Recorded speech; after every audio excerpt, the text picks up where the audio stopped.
Thank you everyone for joining us today. I will hand it over to Dr. Estrada. Thank you, Janelle. Good morning, everyone, and welcome. My name is Maria Estrada, and I'm the Dean of Academic Affairs at the California Community College's Chancellor's Office. It is a pleasure to work on credit for prior learning alongside this outstanding team. Thank you for joining us for session 2 of our monthly CPL webinar series. We appreciate your commitment to advancing equitable, student-centered credit for prior learning practices. The guiding philosophy I bring to this work is that we should think about serving entire families, not just individual students. Few groups embody that as clearly as our veterans.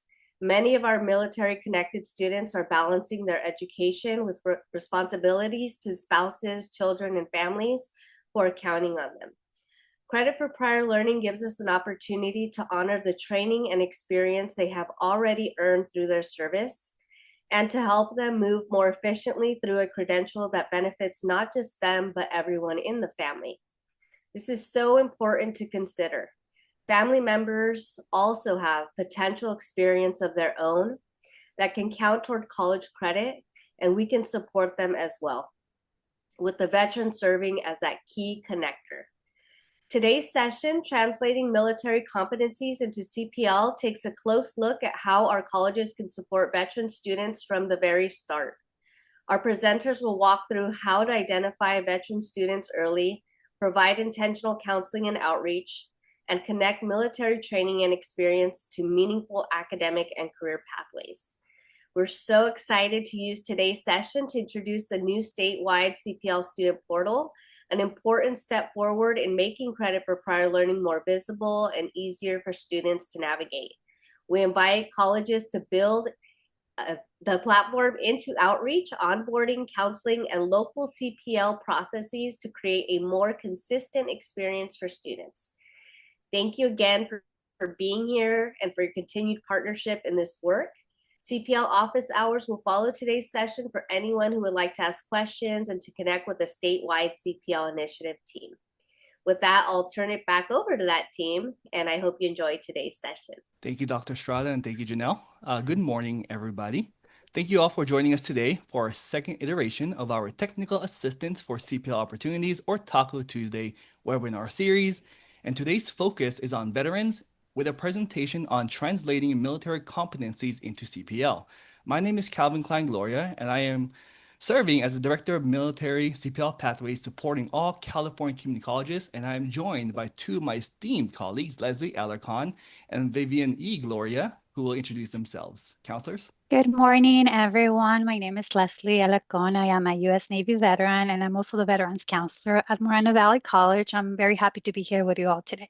Good morning. My name is Vivian E. Gloria. I am a counselor at Riverside City College. I serve our Veterans Resource Center as well as our Disability Resource Center.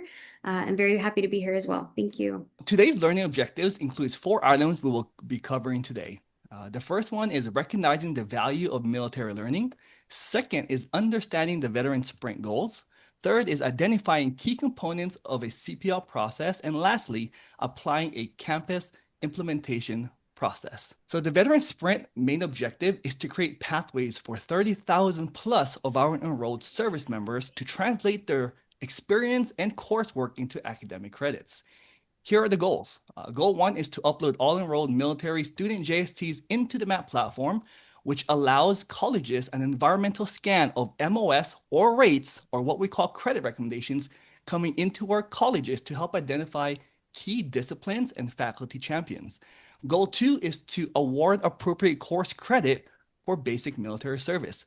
Many of our community colleges often waive, clear, or satisfy this, and our goal is to offer course credit as appropriate.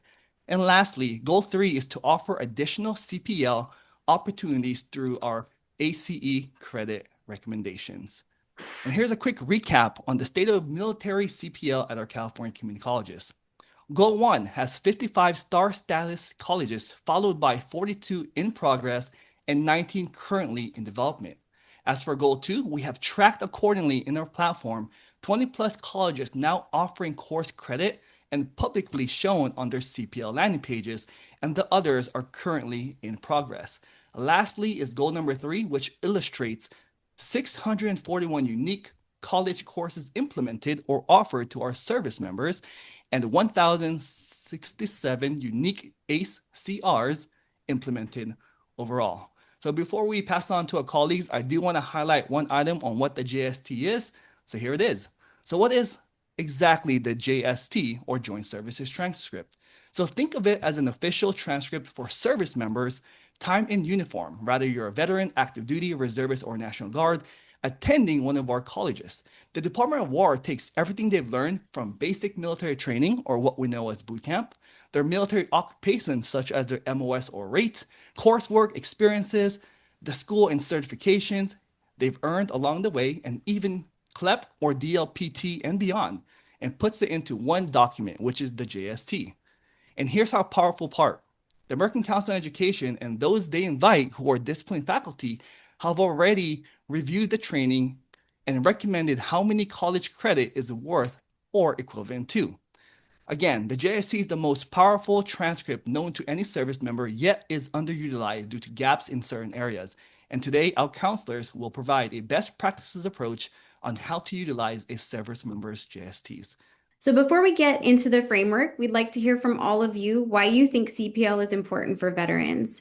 So go ahead and drop some of your initial thoughts into the chat.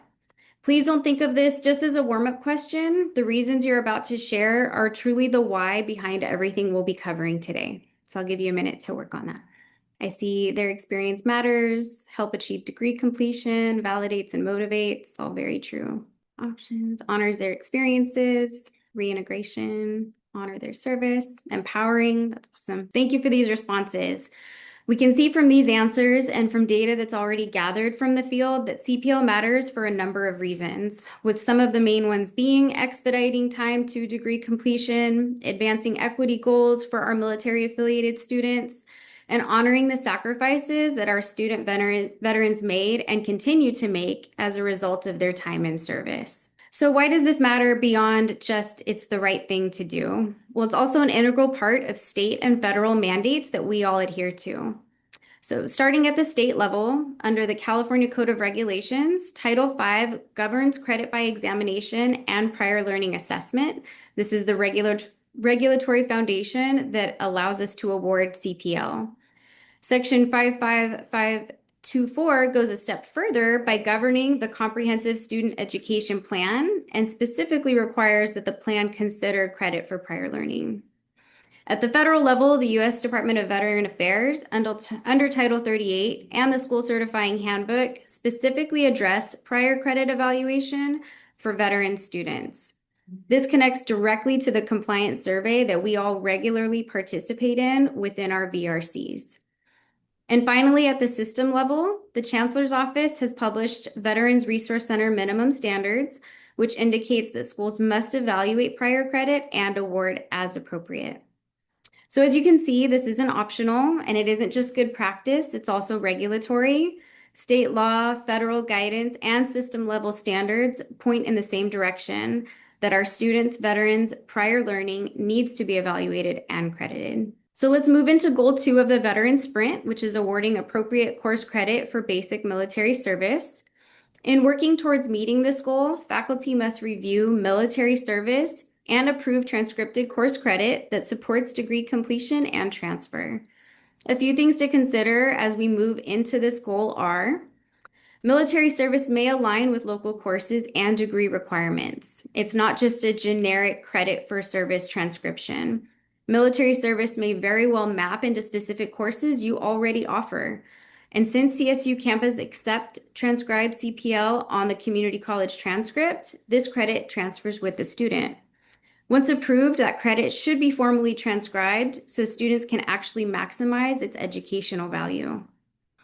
The key point that we hope everyone walks away from this slide is that every JST already contains this credit. It's there and it should be recognized. And the next few slides will show you how you can work towards awarding it. So now the question becomes, how does your college currently recognize military service? Because not all credit has the same impact. We can think of this in 3 levels. Level 1 is units awarded. The student earns units in the form of military service credit. That's real, but it has a limited impact on degree goals and completion. Level 2 is GE area credit. The student earns units and fulfills a general education area. That's better since it does count towards a GE requirement. And level 3 is course equivalency, where the student earns units and specific course credit. This is the best outcome because it directly advances degree, certificate, and transfer goals. An example of this is RCCD's current granting of equivalency for military basic training.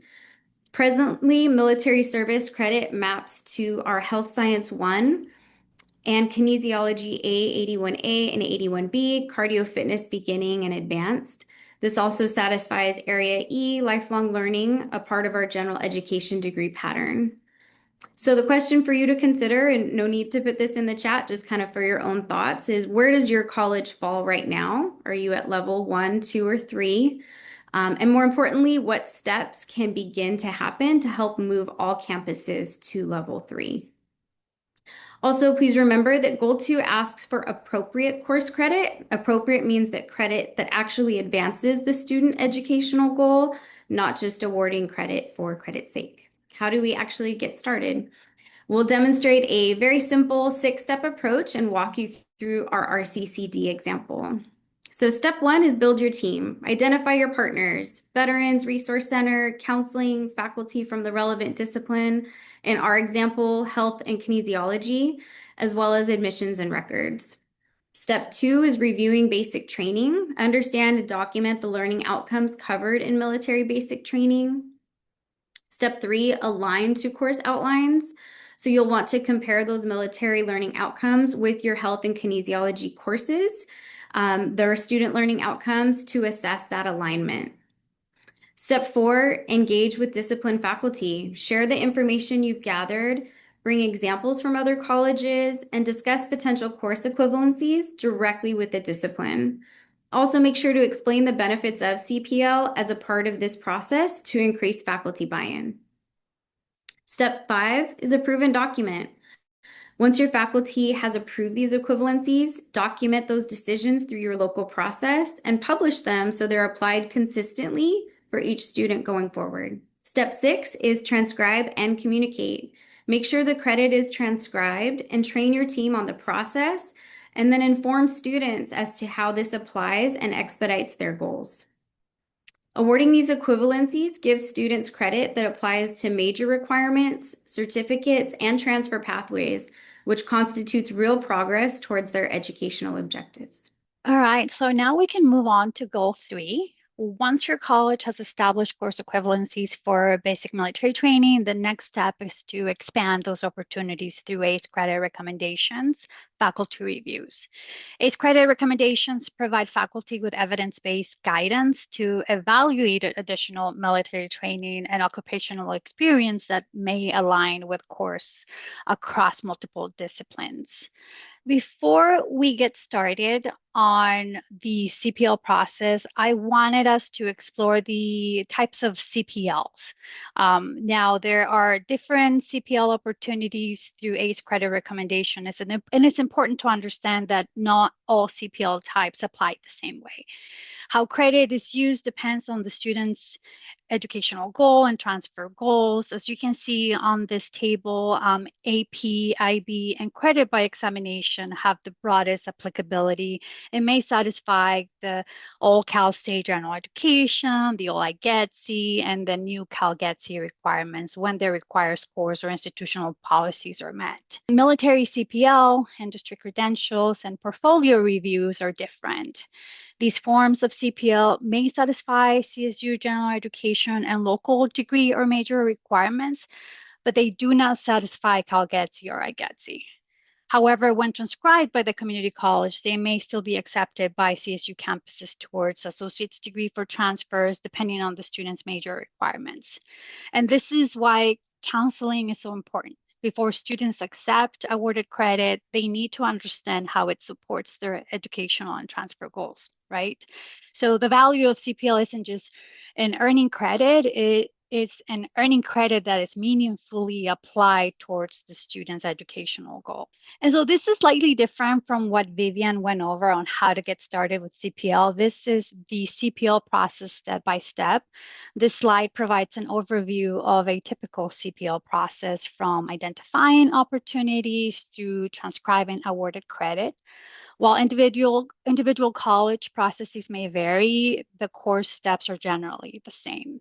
In step one, CPL opportunities are identified either through the CPL Student Portal or during a counseling session where prior learning is reviewed and potential CPL opportunities are explored. Step two, the student submits a CPL petition and supporting documentation through the college's established CPL process. And step three, discipline faculty evaluate the prior learning. They compare it to the course outline of record and determine whether the course equivalencies should be awarded. Step four, the awarded credit is reviewed with the student to discuss its educational and transfer implications before the student chooses to accept, appeal, or decline the award. Step five, once accepted, the approved credit is transcribed to the student's official academic record. One important takeaway is that successful CPL is a collaborative process. Counseling faculty, discipline faculty, and classified professionals each play a distinct role, while the student remains engaged throughout the process to ensure informed decisions are made. And so now to put this process into context, I decided to go over a real student scenario. This is Jane, a U.S. Navy veteran who served for 20 years as a Master in Arms or military police.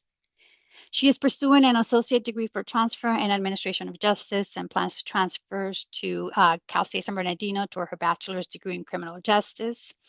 As we'll see over the next few slides, Jane's joint services transcript and her military work experience create multiple credit for prior learning opportunities that support her educational goals. And so I'm going to go over this very briefly. A student like Jane may begin the CPL process independently through the new statewide CPL Student Portal. Students can explore approved CPL opportunities, upload documents, and submit a request for CPL review before meeting with a counselor. And you'll learn about the CPL Student Portal during the second part of today's session. At this point, we'll focus on the process for a student who meets with a counselor and has their JSTs reviewed.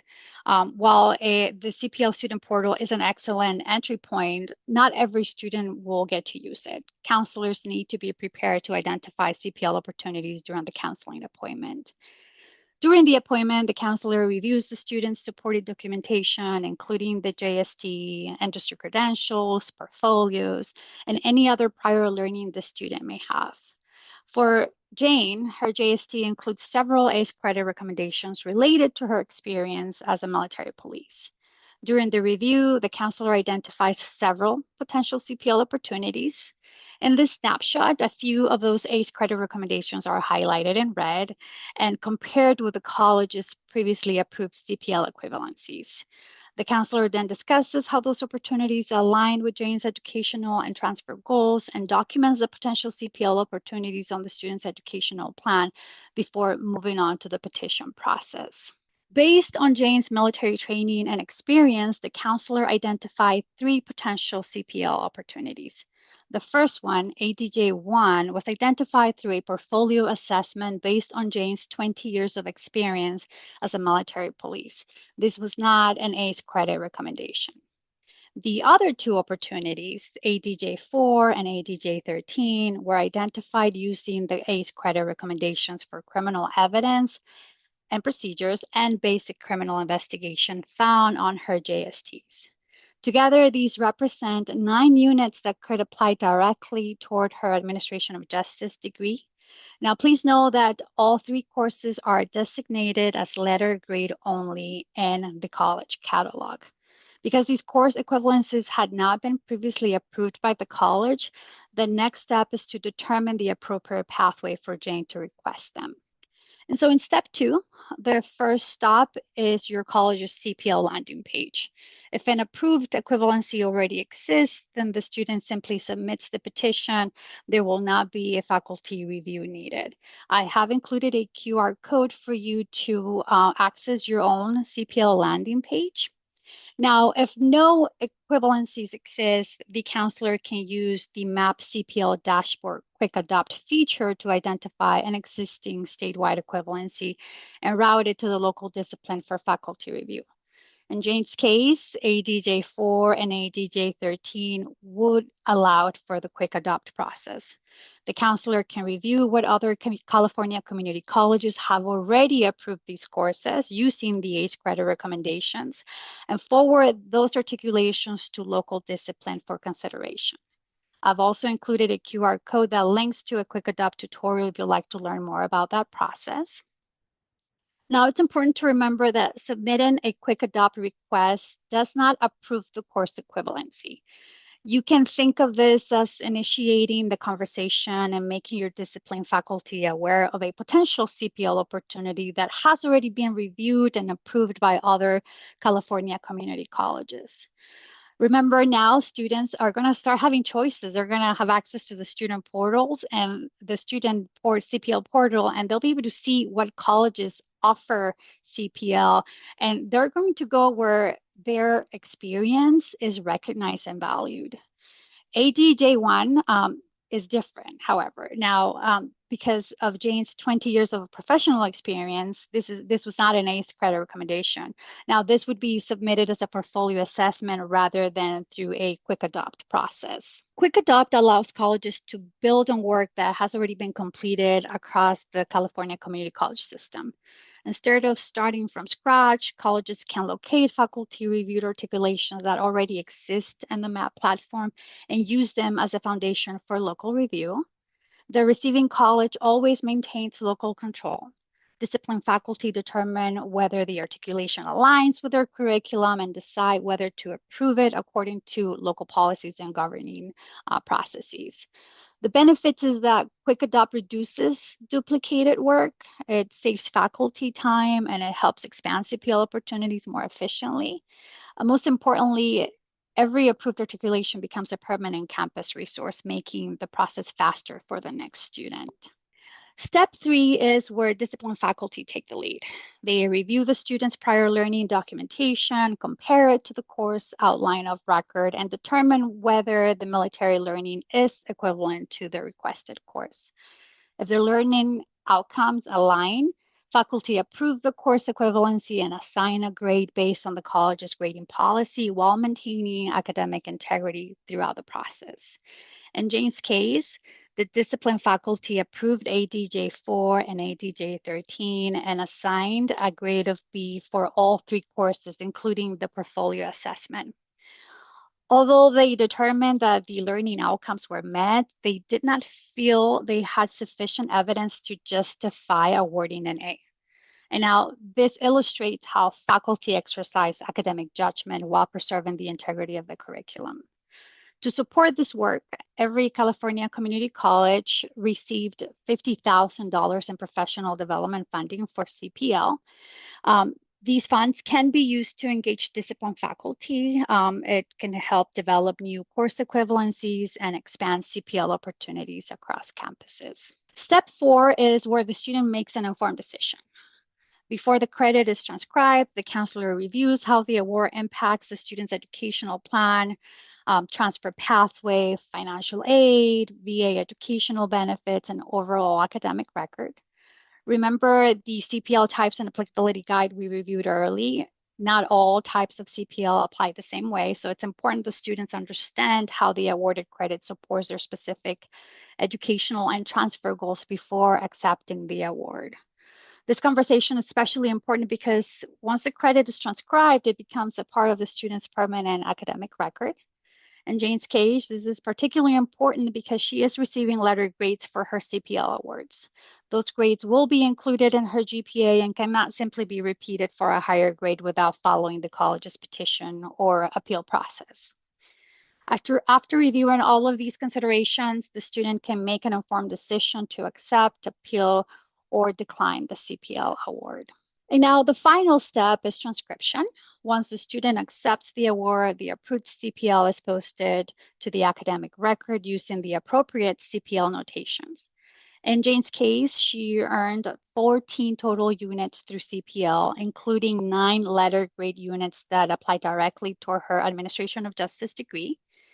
Because these courses are officially transcribed, they become part of her permanent academic record and can support her transfer to the CSU system.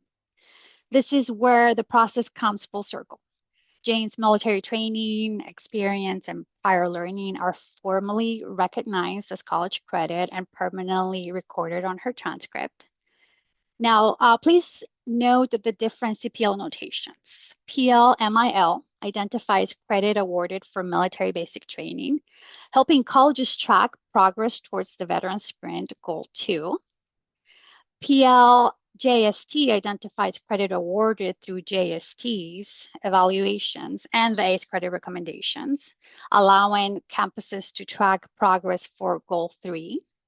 And PL portfolio identifies credit awarded through a portfolio assessment, recognizing learning that was gained through professional experience. Now, together, these notations provide transparency while recognizing the different pathways through which prior learning is evaluated and awarded, helping students reduce time to degree and advance toward their educational and career goals. I hope you found this walkthrough of the CPL process helpful. That is all I have for you, and I'm gonna turn it on to Vivian. So as we start to wrap up, we'd like to leave you with some resources to help move your campus forward in implementing the CPL objectives. First, we have the MAP Counselors Resources Hub, which is truly a go-to for tools, guides, and materials to help your campus support in this work. And second, if you'd like some ongoing support, we welcome you to join the CPL Counselor Work Group, which meets bi-weekly. For this meeting link, please reach out to Janelle Brecky or Ryan Hogan. They are our fearless leaders in this work. This is a great space to troubleshoot, share what's working, what's not working on your campus, and learn from colleagues that are doing similar work throughout the state. And finally, we'd like to point you toward an upcoming training opportunity. I believe Terrence put it in the chat as well. We have the CPL Coordinator and Counselor training taking place at Mount SAC on September 21st from 8 a.m. to 2:30 p.m. I believe he mentioned in the chat there's about 100 seats available, so please RSVP. You can scan this QR code as well to get the registration link and full event details. One last item I'd like to share with this audience that may be familiar to you and is now recognized by our exiting service members transitioning into civilian life. This is the My Education curriculum by the Transition Assistance Program, or commonly known as TAP. This guide basically provides an assist with identifying the education requirements that support personal career goals and provides the knowledge needed to successfully attain an education, including information on credit for prior learning, the Joint Services Transcript, American Council on Education credit recommendations to our exiting service members. So now when they come to your college, they will be familiar with all of these different acronyms. Again, we thank you all for your time and continued engagement. Next, we do have our presentation on our new CPL Student Portal presented by Kristen Hemrick. I'm going to spend a little bit time now introducing you all to the CPL Student Portal. My name is Kristen Hemrick. I'm the Senior Advisor for Product at the CPL Initiative. Today, we're going to talk about the CPL Student Portal and what's different between the CPL Student Portal and the CPL landing pages. I'm going to give you an overview of what the experience is like for students who go through the CPL Student Portal. And then hopefully, if I have a little time at the end, I can give an actual demonstration of the tool. So before I start, I want to thank our user feedback testers, many of whom are on this call today.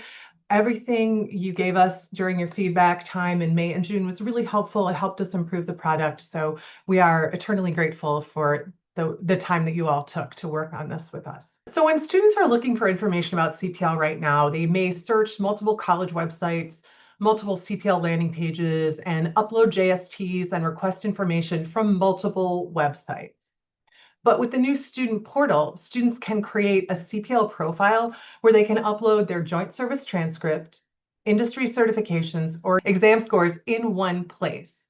And What they add is matched to faculty-approved ACE and MAP exhibits from across all of the colleges. Once students see matches, they can request a CPL review from any college. And when they do that, their information will be viewable in student intake. So they go right into our existing process. What makes this different than a CPL landing page? On a CPL landing page, students can also request a CPL review or upload their joint service transcript. Well, an individual CPL landing page shows every exhibit available at the college, which is extremely powerful information, but could be overwhelming for a student to search what is going to match their expertise. So the CPL Student Portal does that matching and searching for the students, surfacing only the exhibits that correspond to what they uploaded. And students are still getting the benefit of the college landing page because all of that information that you've entered over the years is powering the student portal. Just a little bit more about the portal before I show it to you. We're trying to streamline the process for students so they're not uploading their JST at multiple landing pages. And the great thing about this will be that everything they upload through the student portal shows in student intake. So if they upload documents, those show up as attachments. If they add additional information in their profile in the portal, it's going to show in the notes section. So no extra work will be required by MAP users to retrieve that information. You don't have to go into the student portal to get it. We're going to move it from the student portal into the MAP platform as soon as a student does a CPL request. So how do students use the portal? They can create an account with just their first name, last name, and email. They don't need a CCC Apply ID. They don't need a student ID. They don't need to declare a school or declare a major or a degree. It's very open for them. Then they build a CPL profile where they can add details about their work. They can add their JST, exam reports, certifications, and other information. After they start adding information to their CPL profile, they will be presented with CPL opportunities that match what they have entered. And then if they want, they can request a CPL review. And like I said, they will end up in the student intake. Once they request that CPL review, they'll be marked as a public student. So they'll have that little icon there. And if you are a MAP user with student contact checked off in your profile, you will receive an email every time a student does this. So at the very end of this demonstration, I am going to make a couple suggestions to make sure that your request CPL button does show in the student portal and the right people are getting the emails when a student does request a CPL review. So the student portal is located at creditforbeingyou.org. The homepage was written in part by myself, Sarah DeSalle, and Janelle Brecky. So I really have to thank them because it was, I think, a tough job to try to introduce credit for prior learning to people who may or may not even be intending to attend school at this point. So we really wanted to give them an opportunity to learn more. We want to show them that credit for prior learning is an opportunity and something that could potentially save them time and money. So once a student is inside the student portal, they're going to build their profile. And there are 8 different sections. The first one is their personal info, name, and email. It's done as soon as they create an account. Secondly, they can upload their joint service transcript. And once they do that, it will be parsed the same way in the MAP platform a JST is parsed. Students can skip any section they want. So if they're not a military member, they can go ahead and skip section 2. Section 3 is where students can upload professional certifications and licenses, and they will be searched against the MAP exhibits. Students can upload a resume. They can upload an exam score report that will also be searched against MAP exhibits. And then students can talk about their language fluency and select other skills that they may have. And lastly, students can add a bio. They can also add more information. And in the example I'm going to show you of a student I created this morning, you'll see why that additional info section might be really helpful for a student. So all of this information that a student adds, whether or not they do 2 of the sections or all 8 of the sections, if they do a request CPL review, this information will be moved into the student intake. So there's nothing here that is wasted or lost. Even if no exhibit was matched to their skill, it's still in there for a counselor to review. We really made an effort to match what the student puts in their profile to existing exhibits, but our goal is to guide students to have conversations with counselors based on everything they've entered. So I'm going to go ahead and log in as a student really quickly. This is the homepage. Please feel free to check it out, creditforbeingyou.org. Students can click Get Started or create an account. I'm going to log in because I created an account this morning just for demo purposes. And this looks a lot like the PowerPoint slide I just showed you. These are the different sections that a student is walked through. And once they start filling out sections of the CPL profile, they will start to see matches on their dashboard. So here I am on Warren Harding's dashboard, and I can see there were 56 CPL matches found. And here are all the institutions where CPL matches were found based on, let's see, what did I put for Warren Harding? I put in his JST, and I also put that he had a CompTIA certification. So that's what we're matching against. So I'm going to go ahead and click on Riverside. So Warren Harding matched with 4 courses at Riverside, and I can see that the top 3 courses were based on my military training. And the last one was on the certification. I can mouse over this and it shows me my CompTIA certification. So that's what it matched on. So if I wanted to go ahead and request a CPL review from Riverside City College, I would click that button. Looks very similar to the one on the landing pages.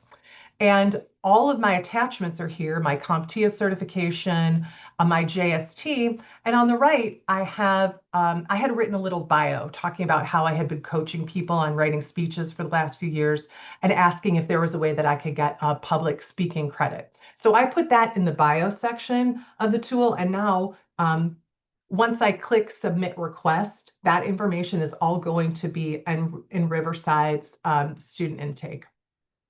I'm not going to click Submit Request, but I do want to point one thing at the bottom here. A couple times on the site, we have some language that lets people know about all of the variables, some of the variables that were mentioned in the presentation previous to mine: residency requirements, educational goals, transfer plans, financial aid, veteran benefit eligibility, and college requirements. So we have that message in a few different places so people understand that there's a lot more to CPL. 2 more things I want to show you on this page. I'm going to click to the map view. So once you have CPL exhibits that match to what you have added, you can switch to the map view and see those locations specifically. You could also go ahead and search by zip code. You could see the location of all of the schools. But here I'm looking at 29 colleges because those are the 29 colleges that I matched exhibits to from what I uploaded. There is a chat bot that is part of this tool. It's called Sierra, and it's in the bottom right-hand corner. And there are a few things that this chat bot can help students with. Students can say, I have a post certificate. What do I do with it? And this AI chat bot will help them upload it directly into their profile. So they don't have to go section by section if they don't want. They could have the AI fill this out for them. They could also ask a specific question. What schools offer a CompTIA credit for CompTIA certification? It will give them those results so they can see that comes up in the chat window. And lastly, if students want to add a bio in that section 8, that last section, this can help them ask probing questions. When a student requests a CPL review, an email is sent to the student, and that's also sent to the student contacts. This is what it looks like. It's going to have all the information for the matches that were made by the student portal, including everything that was added by the student that may not have a match yet, but may be really useful information to have and to start a conversation. So there are 2 settings that you might want to check on your MAP platform to make sure that students are going to see this Request CPL Review button. So I've got a screenshot here, and if you look down here at the bottom college, it says contact college directly to request CPL. So they don't have that button where a student can click through. Now a student can click this button here and visit the Modesto Junior College CPL landing page, but they can't request a CPL review directly to that school. And that's because the request CPL review button is not turned on. To turn that on in the ambassador module, the CPL assistant email has to be filled out. So it's really easy to do. If you come to office hours right afterwards, we can go in a room and I can show you how to do that, or you can talk to your ambassador at your school. But that's the way you turn on that request CPL review button. So just to be clear, all of the exhibits that match for that student from your school will always show in the dashboard, but they may not be able to contact you as smoothly as the schools that had that button turned on. And the last little bit of configuration would be, if you wanted to receive these emails, you wanted to make sure that people at your school are receiving the emails from students who are going to show up in student intake. You want to make sure that the checkbox for student contact is checked on the user's profile. And an ambassador can go and check that. And also you, if you have a MAP account, in the upper right-hand corner when you're logged into MAP, you'll see your name, you'll see a little button to edit your profile. That's where this screenshot's from. So you can turn that on for yourself. And it's probably a good idea just to make sure that it is turned on and it's still the right contact. We do have a short video that we made about the student portal to help other people who couldn't come to this webinar, who don't have time to go through the deck. It's just a minute and a half. I've got that link here. Leslie, Vivian, Calvin, and I really thank you for taking the time to spend with us this morning.